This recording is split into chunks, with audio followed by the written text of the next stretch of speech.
যোৱাটোতো ভাল কথা।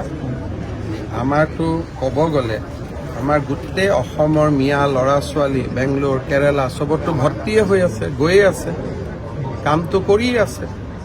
আৰু এখন ভাৰতৰ যিটো বিকাশ, উদ্যোগিক বিকাশ, তাৰ সুযোগ আজি কোনে লৈ আছে? কেৰালাত গ'লে মই বৰপেটা ল'ৰা ছোৱালীয়ে লগ পাইছোঁ। এবাৰ কেৰালাত মই কৈছোঁ, মোক আহি কৈছে, দাদা আমি বৰপেটীয়া, কলগেছিয়া, জনিয়া। ভাৰতখনতো আমাৰে, গতিকে অকল এই গোটেই সুবিধাবিলাক কমোৱা মুছলমান মানুহখিনিয়ে লোৱাৰ জেগাত যদি আমাৰ হিন্দু মানুহখিনিয়েও লয়, তাতনো বেয়া পাবলগীয়া কি আছে? গতিকে সেইটোতো আদৰণিহে জনাব লাগে যে আমাৰ মানুহে গৈছে, বাংগালুৰুত গৈছে, কাম কৰিছে, চল চক্ৰান্ত কৰি চাকৰি দিম বুলি বোলে মানৱ সৰবৰাহ কৰিছে, তেতিয়া বেলেগ কথা।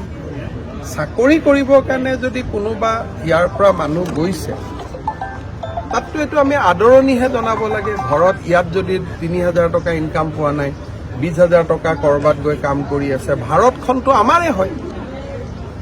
গতিকে আমাৰ দেশত আমি নগৈ কোনে যাব? এতিয়া আমাৰ দেশত কোন গৈছে? যিসকল বাংলাদেশৰ পৰা আহিছিলে ২০, ৩০, ৪০ বছৰ আগত, তেওঁলোকে হায়দৰাবাদ, অন্ধ্ৰপ্ৰদেশ, বাংগালুৰুত গৈ সুবিধা লৈ আছে। তাৰ জেগাত আমি দাস কলিতা মানুহবিলাকেও সুবিধা ল'ব লাগে, একোতো বেয়া কথা নহয়।